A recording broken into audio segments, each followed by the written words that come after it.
plagiarism and fakes and dupes are a huge controversy in the art world. And so you would think that a museum that is dedicated to fine art, like, they would know better than anyone else how hurtful and sensitive something like this can be. Let's take a sip of tea of the town. Okay, Linda, are you ready for some baking drama? Ooh, yes. Okay, this week I'm going to cover the Great Cake Plagiarism Scandal. Oh, okay. I know. This one is kind of interesting. Like, I haven't seen a lot pop off in the baking world. Yeah. So when I saw this, I knew I had to do it. Okay. So the main character we're covering today, her name is Caitlyn Freeman. And as a Caitlyn myself, already I'm invested. I love a good Caitlyn. Exactly. So this is Caitlyn. She's so cool. I really just think she's fascinating. She started off wanting to be an art photographer. So she goes to art school. While she's there, she comes across this painting of cakes in the SF MoMA. And it just clicks with her. She thinks it's so fascinating. She's blown away by the realism. And it actually inspires her to completely change direction in her career. No way. And instead of becoming an art photographer, she decides to go into baking. Okay. So that's how impactful this art was for her. So keep in mind, in the back of the story, like, she's not just a baker. She is very, very tied with art. She's moved by it so much so that it made her change her career. Yeah. So around 2009, 2010, she begins working at the SF MoMA in the Blue Bottle Cafe, and she runs the bakery there. Okay. And this is where she develops an entirely new baking style, where she starts looking at the art that is in the SF MoMA and gets inspired and says, like, how can I blend art with baking? This is the most New York thing I've ever heard of in my life. This is an SF. Oh, Yeah. the SF MoMA. The SF MoMA. Because there's two. There's one in New York and there's one in SF. Okay.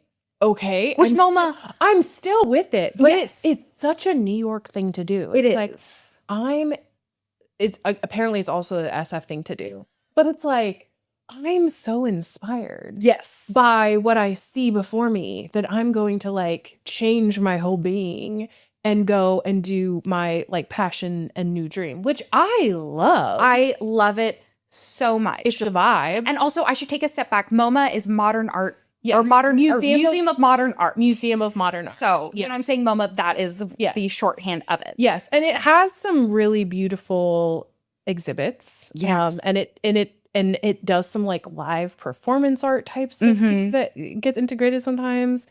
And I like their curation. It's really, like, it's really clever the way they present some things, but also, like, with all modern art, some of it can be questionable. Yes. In my opinion, but art is subjective. Yes. So I love this. Yeah. I love it. I think it's so cool to have that inspiration and to say, okay, this was my background. I was going to go into art. I'm now going to go into baking. Now I'm working in this museum and I'm gathering all this inspiration. So let me show you a couple of the desserts that she ends up baking based off of the artwork that she sees. Okay. So here we have a strawberry and mint cream popsicle that was inspired by the painting Arabella by artist John Zurier. And so you can see on the left-hand side is the painting. On the right-hand side is the dessert. I just love this. Very cute, right? We've got another one, which I love. I think this is so cool. So this is a cake that is inspired by P.A. Mondrian's neoplasm type of art. Yeah. That is kind of characterized by abstraction using vertical lines, a lot of, like, white and gray backgrounds, and then using the three primary colors of red, blue, yellow. And so a lot of his artwork has this kind of structure, and this is a cake that she created based off of it. And as you can see, it's pretty cool. It's pretty brilliant. Yes. Like, where is the Great British Bake Off? She needs to be either the new host or the next winner. I'm not sure which, maybe both. Maybe both. Because just based on the two that you showed me, I'm like, this is brilliant. Yeah, it's super cool. And like, obviously, there's a lot of thought that goes into it. And this is the last example that I have, which is called the Ellsworth Kelly cake, which is based off of Ellsworth Kelly's painting Gaza. And so you can see similar colored pattern, these like thick stripes. So just very cool stuff that she has put together. Yeah. And very quickly, she builds a very recognizable brand around this, because I mean, it's not your regular birthday cake or your standard, cream popsicle. It's intimately tied with the artwork that she's seeing around her. MoMA needs to hire her like ASAP for her own restaurant or alternatively for her own exhibit. Like immediately, this woman, she needs to be an integral part. Like this is just so clever. I just love this. It's so cool. I love it so much. And I just think, I strongly believe, like, I'm a big foodie. Yeah. I love food so much. I love the art of it. I love the history, the culture of it. Like, I mean, obviously I love the taste of it too, but like we all do. Yeah, I feel like I go a level deeper. I really love the stress release of it. love the snackiness of it. I love the salty, the sweet, the bananas. Oh yeah, I'm a big believer that really well done food combines all of your senses. You're not just thinking about how this tastes, but how does it smell? How does it look? Is there an experience? And I've been to restaurants that have done a really great job of telling stories with their food. Yes. And so she is really highlighting, she could easily just be working in this in the bakery in MoMA and just kind of putting out general good food, but instead she creates an art exhibit of her own in a way. Yes. I think it's like, to me, this is the fusing of two art forms, which I'm a huge fan of. Yes. Like every time I see this, where you blend two different mediums in art or two different art forms together, like I'm such a sucker for it. And this is so freaking clever. So cool. Like, to me, when I think about like blending art mediums, I think about, a painting that has sculptural elements. This is another level. It is another This is level. taking baking, which isn't really considered an art form in the traditional sense, but I think it very much is. An art form. Like making food is, I think, very creative, certainly, and artistic, and blending it with actual modern. I can't. It's so good. It's so good. It's so good. And I mean, it's got a very distinct look to it. And so not only that, she very quickly, she gets published in the Modern Art Desserts magazine. And that really helps to blow her up. Pause. There's a magazine called Modern Art Desserts. Yeah. There's like a whole it's like oddly specific. Yeah. And she publishes a book about it. That's cool. Yeah. That's cool. So she writes a book all about modern art. She actually leads the way. So she is really kind of breaking ground here. She's taking it to the next level. And the cakes become instantly recognizable as hers. I mean, even just going back to this cake, which I thought was quite striking. Yes. Like, if I ate that somewhere and then I went somewhere else and saw this same cake design, I would immediately think this must have come from this place, because you're not seeing this every day. Yeah. This is very different. Yeah. And, she continues to kind of rise up in the baking world, and NPR actually does a story covering her art-inspired desserts, because it's amazing. She's not just baking in MoMA, she's making her own exhibit. She's paving her own path, and people love it. I mean, we love it right here. So obviously it starts resonating with others. Love it. So then the museum closes down temporarily for renovations in 2013. And Blue Bottle, which actually, so keep in mind, this is another thing that I thought was interesting. Blue Bottle is the cafe that she works apart. So they've got Blue Bottle and then a subsidiary that is the dessert cafe. And if you don't know, Blue Bottle is basically like a high-end coffee shop. Yeah. It's like a bougie version of Starbucks. Yes. And they would hate that comparison. Yes, they would. Well, it's owned by James Freeman, who's actually Caitlyn Freeman's husband. So that's actually kind of. Yeah. So that was another thing that I just thought was interesting. But I also don't want to say, oh, she only got this job because she was married. It was just she had the skill set for it, and it made sense. And they were like, hey, match made in heaven. Yeah. I've got this cafe here. You come and do the desserts here. But unfortunately, they failed to win their bid to return after renovations. Oh, no. Yeah. So it ends up reopening under new management. Okay. And, you know, Caitlyn is sad about this. She's disappointed because the Blue Bottle didn't get the bid. So naturally, that also means that she doesn't get to come back. Yes. But, you know, keep in mind, she is an art lover. Right. Like, that's her thing. That's how she even got in this journey. So even though she doesn't get to work there anymore, she's like, I'm still going to go visit. I'm still going to appreciate the art because why would she not, you know? Of course. Well, and that's when a few desserts catch her eye. So she goes back. No. And she sees 3 desserts in particular. So one you'll notice is the Ellsworth Kelly cake, which we see on the left. The second is called the Oculus, which you see on the right. And that is actually a sculptural nod to the museum's architectural turret. Okay. And so it's like a cream-filled sponge cake. You know, it's got chocolate mousse, all this stuff. Like very, again, unique. And then the third one is, which I couldn't find a picture of this, but it's, they call it Andy Warhol's triple Elvis cake. Okay. Yeah. It sounded delicious. I could not find a picture. I tried so hard. But it's obvious that this new management is now replicating her cakes. Right. They're trying to replicate the magic. They are. And she is instantly just hurt. And disappointed because these cakes that like she inspired, she created, she literally writes a book about it. She becomes known for it. It's her brand. Yeah. They just are like, well, we'll have these people make it happen. Yeah. So Caitlyn Freeman actually first publicly speaks out about this in 2016 during an interview with the SF Chronicle, which later gets picked up by ArtNet. And she says this quote, and I think it just like captures her disappointment. She said, if they didn't want what I was doing, then why is this happening? Yeah. It makes me not want to go back to the museum, but it's so beautiful. So she's like, if I'm not able to come back, then you know, you clearly appreciated my craft when I was there. You just really appreciated the work, but you don't want me to be there doing it. So you're just going to keep replicating it from someone else. You're getting the dupe. You're getting the dupe.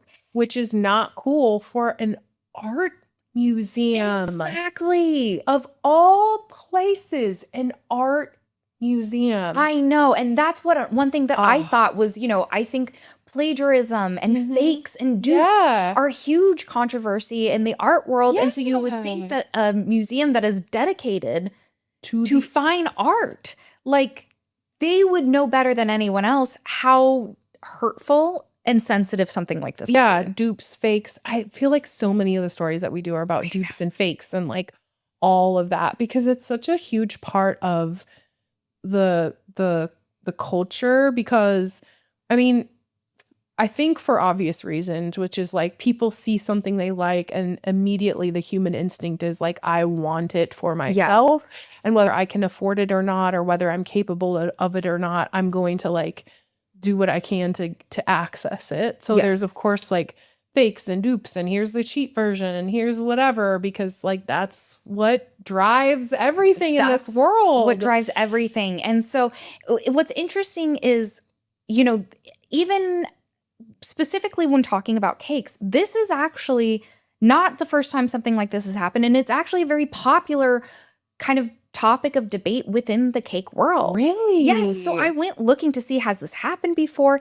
And these are just examples of different you know, conversations that have been had. There was an article that I found online about beginner cake etiquette and like giving credit when you're copying cakes and cake designs. There's people asking, you know, is there such a thing as plagiarism in decorating cakes? I mean, so this is very much like a hotly contested topic in the baking world. I've seen a couple of things like this on social media where I've seen like, oh, here I am doing my version of XYZ, like the ghosts, Halloween cupcakes, and Yes. there's like something that's going viral. But I can see like the first person who did that and created it and was creative and posted it maybe didn't want it to go viral and become a thing. Like that was their livelihood or their Yeah. creativity or their thing, which is so hard. Like how, like what is I'm curious. Like now I want to know, what is the etiquette? Well, I know. And so I went down these kind of forum rabbit holes. I was looking Yeah. at the comments, and there's really a split and a divide. I think with any sort of plagiarism or inspiration debates, there's naturally inspired by. some people were saying, hey, if you're making this cake for your family and friends, you don't have to give credit. You don't like, Sure. it's fine, go. Yeah. Or some people are saying, like, if you're going to take inspiration, you need to find a way to make it your own so that it's different. Some people were just like, it's not that deep. Yeah. It's not that deep. Like, we're all making cakes. We're all doing things. Like, it's fine. Yeah. And or even some people are saying, unless you are putting a cake out into the world that is innovative or drastically changes the game, like you should expect that people are going to replicate your work because you're putting it out there and you're saying like, this is how I make this cake. you know? Yeah. Yeah, like going way back to the Bethany Frankel episode that we did, the Lashify episode.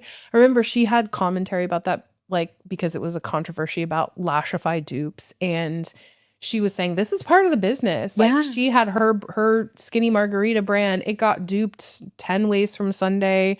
And so there's obviously a lot of merit to that. Of course, you're not going to be out there without dupes. Like, you're not going to have something that's popular without it, like, spiraling into dupes. Like, I feel like that's probably, a given. Yes. But it's so fascinating because, like, I haven't even really thought about dupes or like plagiarism, copying in the cake world. I know. Because it is an art. Like, it is really an art. And then there's the recipe culture of like, okay, I have this recipe or this methodology, and it's like all about repetition of something that's good. So it's like, I don't know, it's very interesting how this interacts with the art of it. Well, and I think art also of the cake. Naturally anything where art is involved, whether it's a physical medium, whether it's music, whether it's cooking, like I think over time the way that just naturally things evolve is usually from inspiration. So people might take inspiration from different artists, create a song, or even I think there's a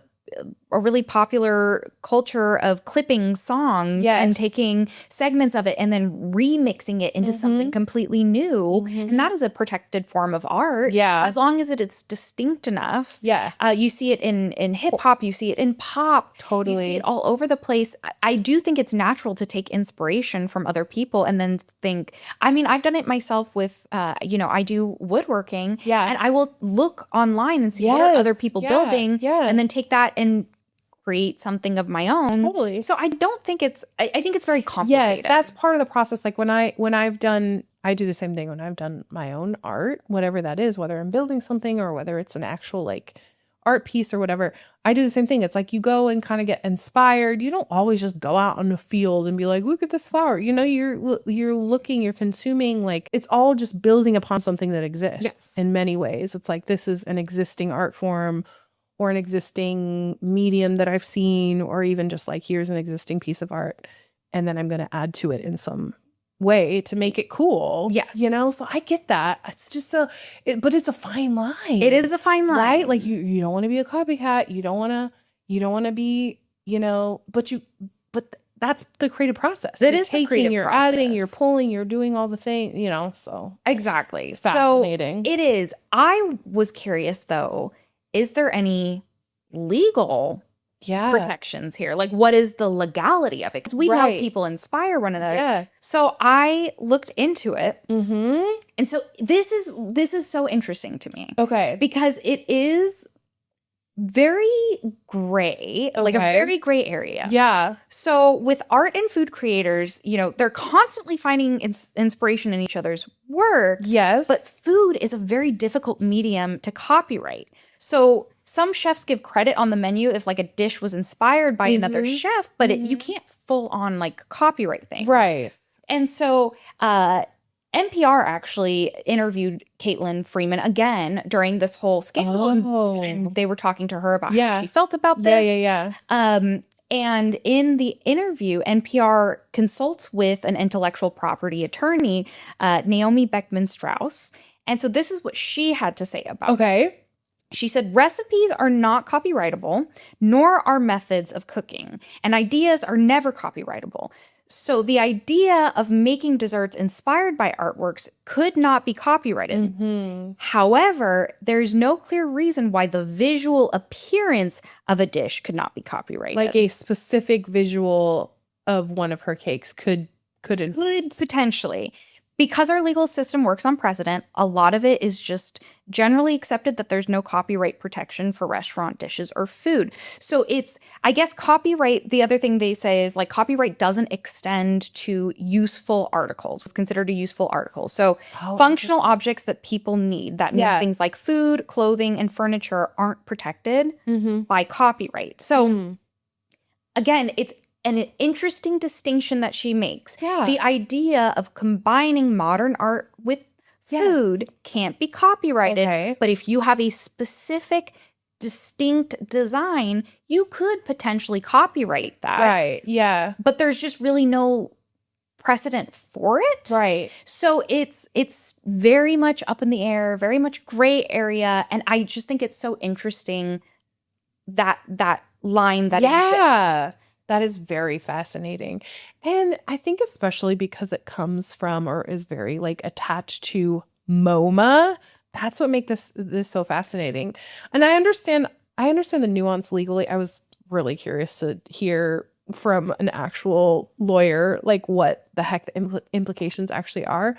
And it does make sense that yes, I know you can't copyright an idea, so technically it's not covered, but like when I look at the morality of it, it's kind of like, I don't love that. No. I wouldn't call it like, oh, it's downright evil or anything, but it's like, it's questionable. I think the other thing that I was thinking of, and again, definitely questionable, the one argument that I'd make maybe in SF MoMA's favor is I think about when you're working somewhere, when you're working for a company, if you create a system at that company, a way of, managing a process, or if you create, design templates for all a company, their property. It's all of their property because you created it while you were working for them. Yes. So technically, she's creating this stuff while she's at a cafe that is operating with SF MoMA. So it's kind of like, it is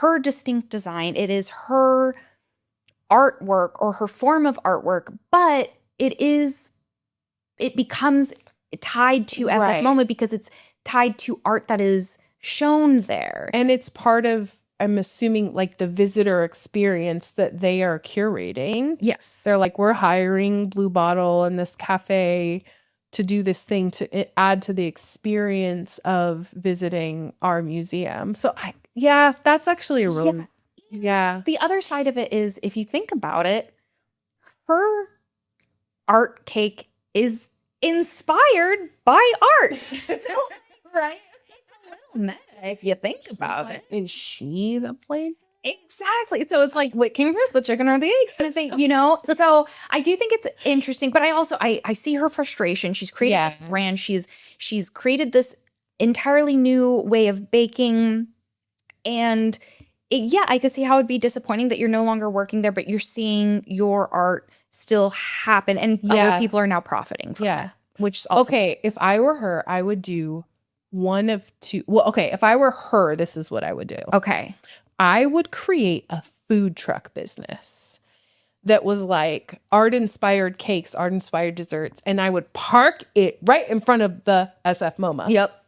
And I would take the show on the road and probably do it also to other museums around. Ooh, so she could branch out. She could put one in front of the Met in New York. She could put one in front of the New York MoMA. She could put one in front of the San Francisco MoMA. She could do all. She could do it all. She could do it on the road. She could expand this massive art, cake, dessert business. So that's what I would do if I were her. I love it.